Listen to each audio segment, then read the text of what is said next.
नमस्कार साथियों, नए सेशन 2023-24 में आप सभी का स्वागत है।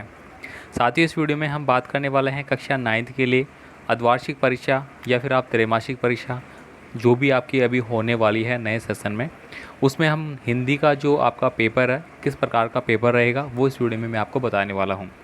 तो साथियों, आपसे रिक्वेस्ट है, आपको सभी पेपर है वो चैनल पे प्रोवाइड करा दिए जाएंगे। इंपॉर्टेंट किस प्रकार के पेपर आपको देखने को मिलेंगे, कैसे आपको आंसर करना है, क्या सेटअप रहेगा।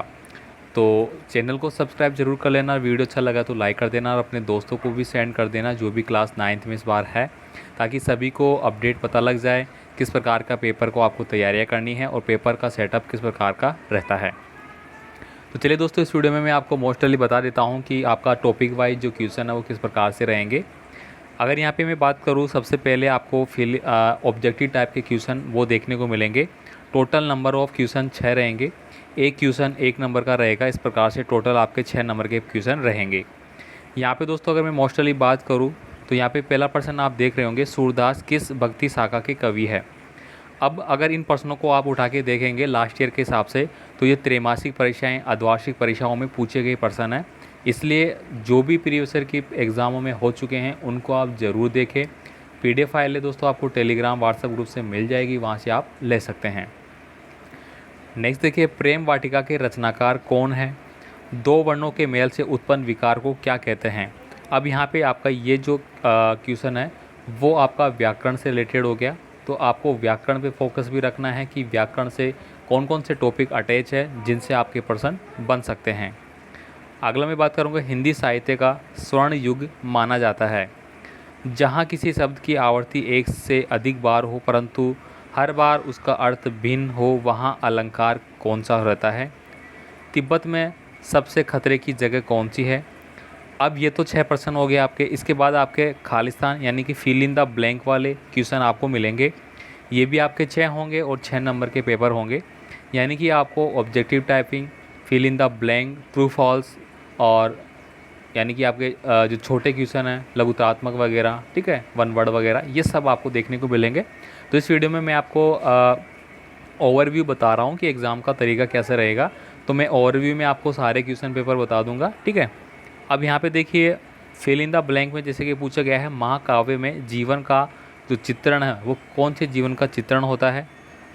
दुष्ट व्यक्तियों के साथ साथ आदर्श कैसे होते हैं। मात्रिक छंद का उदाहरण क्या है। अनुभूति के पक्ष का संबंध कविता के किस स्वरूप से है। लेखिका महादेवी वर्मा के बाबा फारसी और किस भाषा के रचनाकार थे। गधे का एक छोटा भाई भी है, उसका नाम क्या है। ये सब चैप्टर दोस्तों आप स्टेप बाय स्टेप अपनी जो नई क्लास में आप गए हैं 9th में, तो वहाँ पे इसको आप पढ़ेंगे। यहाँ पे देखिए, फिर आपका आता है जोड़ी मिलान करना, ठीक है। सेक्शन ए और सेक्शन बी आपको दिया जाएगा, इन दोनों को आपको मिलान करना है। देखिए कैसे करना है। इंदिरा का पर्यायवाची क्या होगा, ठीक है। इंदिरा का पर्यायवाची पूछा गया है आपसे, ठीक है। प्रेमचंद के फटे जूते, ये दोस्तों इंपॉर्टेंट सेक्शन, आपका इंपॉर्टेंट पार्ट है ये। इसमें से 2-3 प्रश्न हर बार बनेंगे आपके। टेस्ट जब आपके लगेंगे, त्रैमासिक लगेगा या फिर अर्धवार्षिक, वार्षिक, कोई भी हो, सब में पूछा जाएगा, ध्यान रखना इस बात को। इसके बाद देखिए, लेखक की नज़र अटक गई, ये किससे रिलेटेड है। उल्लू बनाना, उल्लू बनाने का मतलब क्या होता है, मूर्ख बनाना। तो ये जैसे कि इसके सामने आपको इसको टिक करना है इस प्रकार से, ठीक है। निरोग, ठीक है, निरोग का मतलब क्या हो गया आपका, किसी प्रकार का, यानी कि रोग रहित हो गया आपका, ठीक है। अब यहाँ पे आपको बताना है इसमें क्या है। रीढ़ की हड्डी, रीढ़ की हड्डी किसकी रचना है, ये सब आपको बताना है। इसके बाद एक वाक्य में उत्तर वाले क्वेश्चन, यानी कि आपको एक वाक्य में, एक वर्ड में इस प्रकार से आपको आंसर देना होगा। उसमें आपको कुछ इस प्रकार के प्रश्न पूछे जाएंगे। लेखक के अनुसार प्रेमचंद किसके साथ फ़ोटो खिंचवा रहे थे, ये आपको बताना होगा। हिंदी का उपन्यास सम्राट किसे कहते हैं, ये प्रश्न दोस्तों बार बार रिपीट हुआ था पिछली बार। चरण सरोज पखारन लागे में कौन सा अलंकार है। मनुष्य ईश्वर को कहाँ कहाँ ढूंढता फिरता है। मनुष्य आपको पता है कि ईश्वर को जंगलों पहाड़ों में ढूंढ रहा है, मंदिर मस्जिदों में ढूंढ रहा है, लेकिन अगर रियलिटी आप पढ़ेंगे तो आपको पता लगेगा कि ईश्वर तो आपके स्वयं के अंदर है, ठीक है। इस प्रकार से आपको इनको आंसर देना होगा। बालू के सांपों में कौन सा अलंकार है। ढीला खड़ा होना मुहावरे का अर्थ क्या है, ठीक है। अब आपके आते हैं सत्य सत्य वाले। अब इनमें आपको कैसे करना होगा, देखिए, रामस्वरूप की पत्नी का नाम प्रेमा था। अब जब आप पढ़ेंगे इसको, तो अगर आप पढ़ेंगे तो आपको पार्ट पढ़ने के बाद पता लग जाएगा कि इनका प्रेम जो पत्नी था, उनका नाम प्रेमा था, तो अगर सही है तो इसके आगे आपको क्या लिखना है, सत्य। अगर ये बात असत्य है तो आप इसके सामने क्या लिखेंगे, असत्य। ठीक है। इसके बाद देखिए, जूरी के बेलों को देखकर गदगद हो गया, यानी कि जूरी है वो बेलों को देख के गदगद हो गया था, तो ये बात बिल्कुल सत्य है, तो आपको सत्य पर टिक करना होगा। मोटाई शब्द में ई प्रत्यय जुड़ा हुआ है, तो यानी कि आपको प्रत्यय वगैरह पढ़ना है, मोटा प्लस ई, ठीक है, मोटाई, इस प्रकार से। अड़ियल शब्द का अर्थ हटी होता है। छंद को पढ़ने का प्रवाह लय गति कहलाता है। राम मम भक्ति शाखा के प्रमुख कवि सूरदास जी थे, ये हो गया आपके। इसके बाद दोस्तों आपको निबंधात्मक यानी कि लघुत्रात्मक प्रश्न मिलेंगे, जिनके आंसर आपको 2-3 लाइनों में या फिर निबंधात्मक रूप में देने होंगे। इनके हिसाब से अगर मोस्ट इंपॉर्टेंट प्रश्नों की बात करें तो आप यहाँ पे देखेंगे, हथकड़ियों को गहना क्यों कहा जाता है, कवि माखनलाल चतुर्वेदी को कोयल से ईर्ष्या क्यों हो रही थी, काव्य किसे कहते हैं, उनके भेदों को लिखिए। उत्प्रेक्षा अलंकार हो गया, यहाँ पे भक्तिकाल के कवियों के बारे में हो गया। अनुप्रस्थ अलंकार, गद्य की प्रमुख विधाओं के नाम, एकांकी की विशेषता हो गई, तिब्बत के लोग क्या लेकर घूमते हैं, ठीक है, छोटी निपात वगैरह किसको बोलते हैं, ठीक है। इसके बाद देखिए यहाँ पे लेखिका मर्दुला गर्ग अपने नानी से क्यों प्रभावित थी, प्रेमचंद के बारे में हो गया। यहाँ पे देखिए फिर मुहावरे पूछे जाएंगे आपको, ठीक है, ईंट का जवाब पत्थर से वगैरह। सलीम अली पक्षी प्रेमी थे, लिखिए ये प्रश्न ऐसे कैसे पिछली बार आया है। संधि समास हर बार आता है, कोई डाउट ही नहीं है। व्याकरण की जो टॉपिक है उनमें तो कोई डाउट ही नहीं है, वो तो आएंगे ही आएंगे, आपको पूरी क्लियर करना है।